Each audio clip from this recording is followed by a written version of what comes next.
Maintenant, on va voir comment gérer sa propre chaîne. Donc sa propre chaîne, ça veut dire ses propres vidéos. Donc celles que nous, on a réalisées et que on veut que les élèves voient, ou des vidéos que les élèves ont réalisées et qu'on veut mettre sur sa propre chaîne. Donc moi, je clique sur ma chaîne en haut à gauche. Et là, j'ai les vidéos en ligne publiques que je vais avoir. Hop. J'en ai quelques-unes. C'est des trucs pour le collège, hein, donc c'est pas hyper développé. Alors je vais vous montrer.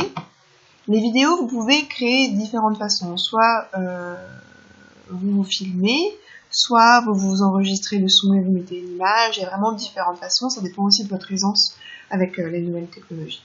Donc je vais vous montrer par exemple celle-ci, c'est sur les animaux de compagnie. Je me suis enregistrée en audio. C'était pas très intéressant de me voir ou quoi que ce soit. Et après, j'ai mis des photos des animaux. Donc ça va donner ça. Hola, me llamo Alicia.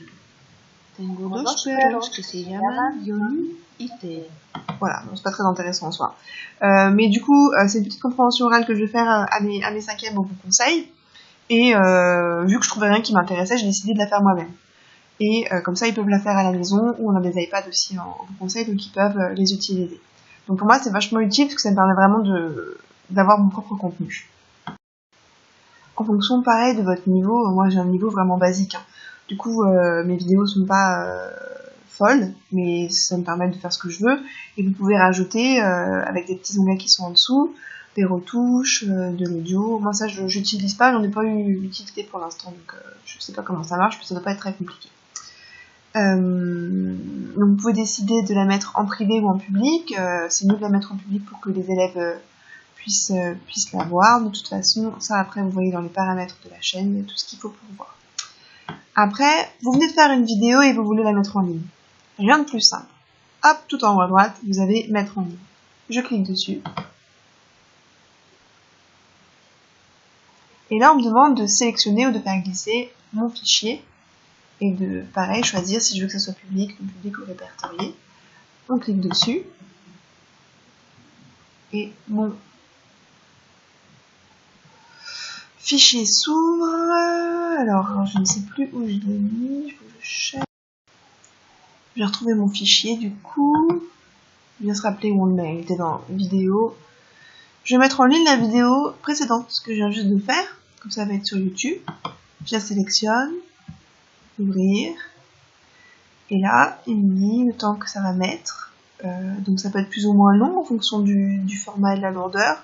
12 minutes. Après, je l'appelle comme je veux. Moi, j'ai mis YouTube création playlist dans le pédard. Vous l'appelez comme vous voulez. Hop. Description si vous le souhaitez. Voilà. Public, privé, message. Vous faites comme vous voulez. Je vais attendre la fin pour qu'on puisse continuer. Voilà, donc la vidéo a terminé de se charger. Ça me met traitement terminé. Et du coup, ça m'indique cliquez sur publier pour diffuser votre vidéo. Je publie. Et voilà. Et ça me génère un lien en fait, que je vais pouvoir copier-coller et distribuer à qui veut. Alors, je vais vérifier du coup côté gauche sur ma chaîne. Alors, ma chaîne, si la vidéo apparaît bien. YouTube, création playlist, journée pédagogique. Ça charge. Ok, je vais vous montrer comment je m'entends parler. C'est parfait, ça marche.